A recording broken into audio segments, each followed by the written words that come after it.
अस्सलाम वालेकुम। तो अभी हम स्टार्ट करने लगे हैं जो हार्मोन इंसुलिन है।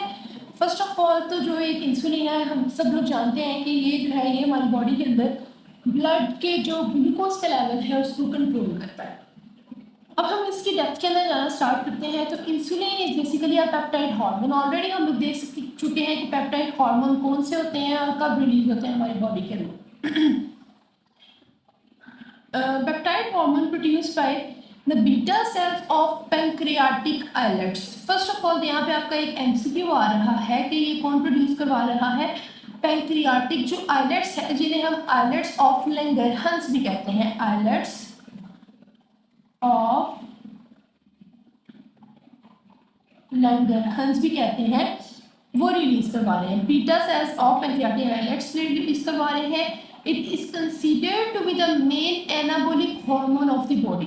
अच्छा जी, अब एनाबोलिक क्या है बेसिकली? अब हमारे पास एनाबोलिक कैटाबोलिक ये ऑलरेडी हम देख चुके हैं वैसे क्या होता है, लेकिन अगर हम सिंपली बात करें तो एनाबोलिज्म क्या है? एनाबोलिज्म जिसमें हम क्या करते हैं, छोटी छोटी चीज़ों को मिलाते हैं और बड़ी चीज़ की प्रोडक्शन करवाते हैं।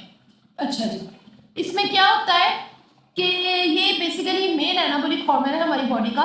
ये रेगुलेट करता है मेटाबॉलिज्म को हमारी कार्बोहाइड्रेट्स के, फैट्स के, प्रोटीन्स के हमारी बॉडी के अंदर। किस तरह से क्या करता है, ये एब्जॉर्प्शन शुरू करवाता है ग्लूकोज की ब्लड से लीवर के अंदर, फैट के अंदर और स्केलेटल मसल्स के अंदर। ये क्या करवाता है, ये ग्लूकोज की एब्जॉर्प्शन करवाता है from blood to liver, fats and skeletal muscle cells. इसका काम बेसिकली मेन ये है कि इसमें हमारे ब्लड के अंदर ग्लूकोज के लेवल को कम करना होता है ताकि जो है डायबिटीज की कंडीशन ना हो सके या हाइपर ग्लाइसीमिया ना हो सके। अच्छा जी, इंट्रोडक्शन में आ जाता है हमारे पास। सबसे पहले it is the small protein hormones which acts to lower the blood glucose level. ये एक छोटा प्रोटीन हार्मोन है। यहाँ पे भी आपका एमसीक्यू आ रहा है कि जो इंसुलिन है वो एक प्रोटीन हार्मोन है जो कि क्या करता है, which acts to lower the blood glucose level. क्या करता है, ब्लड की ग्लूकोज के लेवल को कम करता है। This hormone is secreted by beta cells of islets of Langerhans of the pancreas। यही बात यहाँ पे रिपीट कर रहा है कि ये जो है ये कौन प्रोड्यूस करवा रहा है? पैंक्रियास के सेल्स हैं जिनका नाम है आइलेट्स ऑफ लिंगरहंस और उनकी फर्दर क्लासिफिकेशन है अल्फा, बीटा और गैमा। तो ये बीटा सेल्स प्रोड्यूस करवा रहा है, ठीक है। अच्छा जी, अगर फर्दर हम चले केमिकल नेचर की तरफ तो इंसुलिन जो है वो एक स्मॉल सॉल्युबल प्रोटीन है, एक छोटी और सॉल्युबल प्रोटीन है जो कि ब्लड के अंदर जो है सॉल्युबलाइज हो जाती है।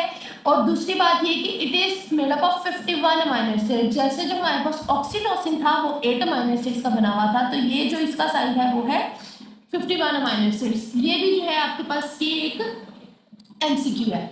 आगे फर्दर हम बात करें तो इफेक्ट्स ऑफ इंसुलिन के बारे में, तो इंसुलिन के इफेक्ट्स जो है वो कार्बोहाइड्रेट के मेटाबॉलिज्म के ऊपर भी होते हैं, प्रोटीन्स के मेटाबॉलिज्म के ऊपर भी होते हैं एंड फैट्स के मेटाबॉलिज्म के ऊपर भी होते हैं। अच्छा, सबसे पहले अगर हम कार्बोहाइड्रेट्स की बात करें तो कार्बोहाइड्रेट्स के ऊपर क्या है, कार्बोहाइड्रेट्स जो है उसके अंदर मेन जो हमारे पास चीज़ आ जाती है वो आ जाता है ग्लूकोज। तो ये फर्स्ट ऑफ ऑल क्या करता है कि ये पहला काम तो ये करवाता है कि ये जो है ये ब्लड के अंदर से ग्लूकोज को निकालता है, उसको किसके अंदर एंटर करवाता है, सेल्स के अंदर।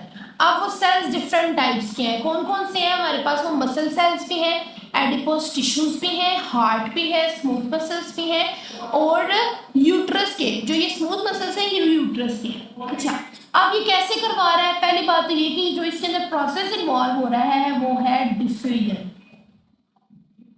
डिफ्यूजन एक ऐसा प्रोसेस है जिसके अंदर कोई भी चीज़, जैसे हमारे पास एक ये है, दो जो है हमारे पास दो बॉक्सेस हैं, इसके अंदर बहुत सारे मटेरियल मौजूद हैं, इसके अंदर कुछ भी नहीं है।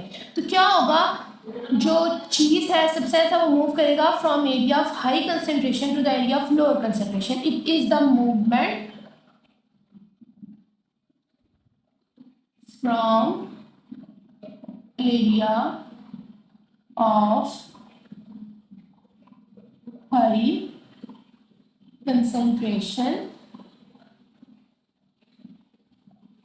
to the area of lower concentration।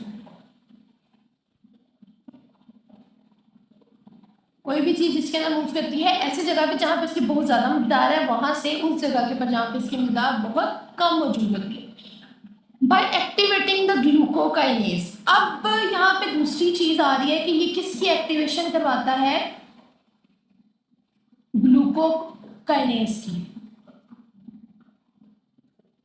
Glucokinase क्या है? बेसिकली एक ऐसा एंजाइम है जो कि कन्वर्ट करवाता है ग्लूकोज को, या ग्लूकोज को ट्रांसफर करवाता है या लेके जाता है दूसरी जगह के ऊपर।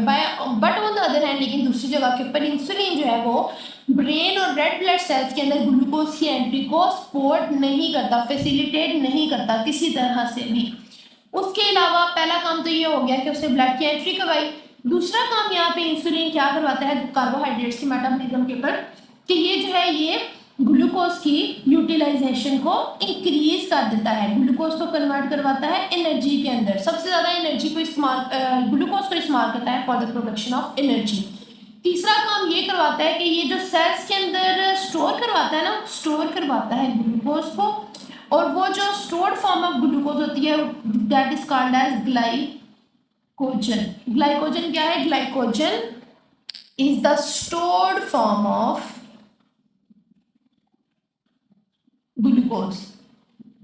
ओके, अगला काम ये करवाता है कि ये क्या करता है? ये कन्वर्जन करवाता है ग्लूकोज की फैट के अंदर, ताकि वो एडिपोज टिश्यूज के अंदर स्टोर हो सके जाके। यहाँ पे तो मसल्स की थी, हार्ट, स्मूथ मसल, ये सारे मसल्स थे, ठीक है। लेकिन जो एडिपोज टिश्यूज है ये दैट्स कंप्लीटली डिफरेंट। उसमें बेसिकली क्या होता है? वो ग्लूकोज को कन्वर्ट करवाता है into fatty acids. Fatty acids के अंदर कन्वर्ट करवाता है ताकि वो जाके स्टोर हो सके एडिपोज टिश्यूज के अंदर।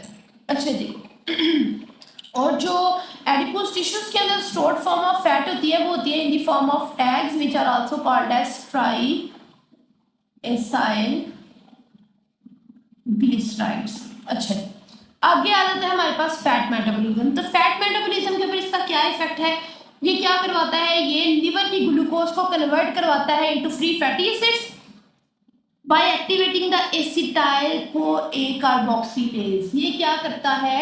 फैट के मेटाबॉलिज्म के ऊपर इसका क्या इफेक्ट आता है? वैसे हम ऑलरेडी यहाँ पे लिख चुके हैं। क्या करवाता है? ये ग्लूकोज को कन्वर्ट करवाता है फैटी एसिड्स के अंदर, और यहाँ पे ये किसको एक्टिवेट करवाता है? एक एंजाइम है जिसका नाम है एसिटाइल CoA कार्बोक्सिलेज। इस एंजाइम की प्रेजेंस के अंदर करवाता है। तो ये भी आपके पास एमसीक्यू आ रहा है कि जो फैट्स हैं वो किस तरह ग्लूकोज से किस तरह बनते हैं? ये एसिटाइल CoA जो एंजाइम है, कार्बोक्सिलेज जो एंजाइम है, इसकी एक्टिवेशन से बनते हैं। अच्छा जी, उसके बाद क्या होता है? Fatty acids are utilized from triacylglyceride which are stored in adipose tissues. ये मैं ऑलरेडी आप लोगों को बता चुकी हूँ कि जो फैटी एसिड्स हैं वो स्टोर होते हैं एडिपोज टिश्यूज के अंदर जाके इन the form of triacyl glycerides के अंदर। It inhibits the hydrolysis of triglycerides in fat cells by inhibiting the hormone sensitive lipase।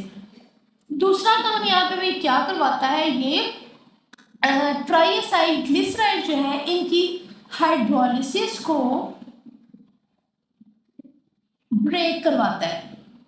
मतलब ये कि हाइड्रोलिसिस नहीं होने देता। And hydrolysis is a process in which the breakdown occurs in the presence of water. पानी की मौजूदगी के अंदर जो तोड़फोड़ होती है उसे हम हाइड्रोलिसिस कहते हैं। तो ये क्या करता है? ये टैग्स की हाइड्रोलिसिस नहीं होने देता। और ये कैसे करवाता है? ये जो हमारे पास क्या कहते हैं, एक हार्मोन है जिसका नाम है एक लाइपेज है हार्मोन, जो कि हार्मोन सेंसिटिव है, इसलिए इसको कहा जाता है हार्मोन सेंसिटिव लाइपेज। या क्या करवाता है? ये इसकी इनहिबिशन करवाता है। मतलब ये कि इसको रिलीज नहीं होने देता, और जब ये रिलीज नहीं होगा तो ये इसकी टैग से कन्वर्जन नहीं करवाएगा हाइड्रोलिसिस के जरिए इनटू ब्रेकडाउन नहीं होने देगा। अच्छा जी, आगे फर्दर अगर हम बात करें ऑन प्रोटीन मेटाबॉलिज्म, तो प्रोटीन मेटाबॉलिज्म के ऊपर क्या करवाता है ये कि ऑन प्रोटीन मेटाबॉलिज्म,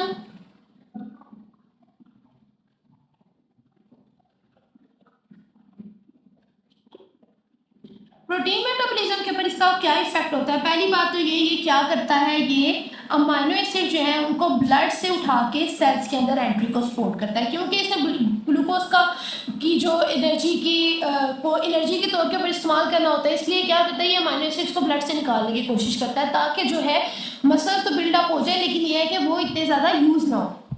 दूसरा काम ये करता है कि it supports the translation of messenger RNA in ribosomes to form new protein. दूसरा काम जो करता है ये सपोर्ट करता है प्रोसेस ऑफ ट्रांसलेशन को। ट्रांसलेशन का क्या मतलब है, the conversion of messenger RNA into proteins. Simply आपको मैंने ऑलरेडी बताया कि वो प्रोटीन्स की प्रोडक्शन में सपोर्ट कर रहा है। फिर उसके अलावा क्या करता है, अब जब आरएनए की डीएनए प्रोटीन में कन्वर्जन होगी तो डेफिनेटली यहाँ पे ये भी तो जरूरी है ना कि हमारे पास ज़्यादा मिकदार के अंदर आरएनए मौजूद हो। अगर ज़्यादा मिकदार में आरएनए होगा तभी वो प्रोटीन बना सकेगा ना। तो इसके लिए क्या करवाता है कि ये ज़्यादा मिकदार के अंदर डीएनए की कन्वर्जन करवाता है आरएनए के अंदर, ताकि ज़्यादा आरएनए बने और ज़्यादा आरएनए से ज़्यादा प्रोटीन्स बने। अच्छा जी, उसके अलावा क्या करता है, ये अगला काम करवाता है जो चौथा है वो है प्रोटीन की कैटाबॉलिज्म को ब्लॉक कर देता है। कैटाबॉलिज्म को ब्लॉक करने का क्या मतलब है कि ये जो है ये बड़े प्रोटीन के मॉलिक्यूल को ब्रेक डाउन करवा के छोटे छोटे मॉलिक्यूल के अंदर कन्वर्ट नहीं करवाता, क्योंकि ये बिल्डअप कर रहा था, ये अमीनो एसिड्स को सेल में भेज रहा था ताकि जाके प्रोटीन्स बने। तो ये क्या करेगा, ये उसके कैटाबॉलिज्म यानी कि उसके ब्रेकडाउन को सपोर्ट नहीं करेगा, उसे रोक देगा। और अगला काम क्या करता है, ये करता है inhibits the process of gluconeogenesis. Gluconeogenesis inhibition करवाता है। Gluconeogenesis is basically a process in विच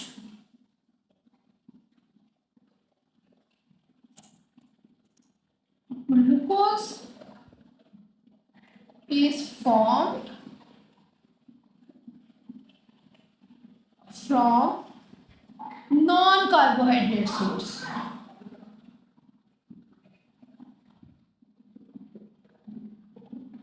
अब ये नॉन कार्बोहाइड्रेट सोर्स क्या है, फॉर एग्जांपल अमीनो एसिड्स है वो ग्लूकोज बना रहा है, तो ये क्या करेगा, ये इस प्रोसेस को भी नहीं होने देगा। और ये जो ग्लूकोनियोजेनेसिस है ये अहम पॉइंट है, इसको आप लोग अपनी नोटबुक के ऊपर नोट भी कर सकते हैं।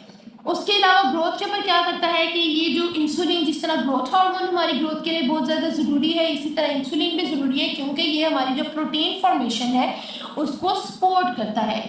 इसलिए इंसुलिन जो है वो भी हमारे लिए ग्रोथ के लिए बहुत ज़्यादा अहम है। तो आप इसी तरह ग्लूकोनियोजेनेसिस की डेफिनेशन अपनी बुक के ऊपर लिख सकते हैं। It is a process which involves the formation of glucose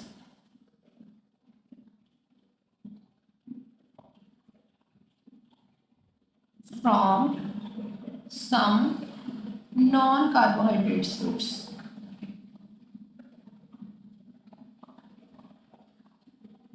अब ये नॉन कार्बोहाइड्रेट सोर्स के अंदर हमारे पास फैट्स भी आ सकते हैं और प्रोटीन्स भी आ सकती हैं। और उम्मीद है कि आपको इस सब लेक्चर की समझ आ गई होगी। अगर आपका कोई क्वेश्चन है तो आप पूछ सकते हैं कमेंट सेक्शन के अंदर। और नेक्स्ट जो है हम कवर करेंगे नेक्स्ट लेक्चर के अंदर टेस्टोस्टेरोन। तब तक के लिए अल्लाह हाफिज़।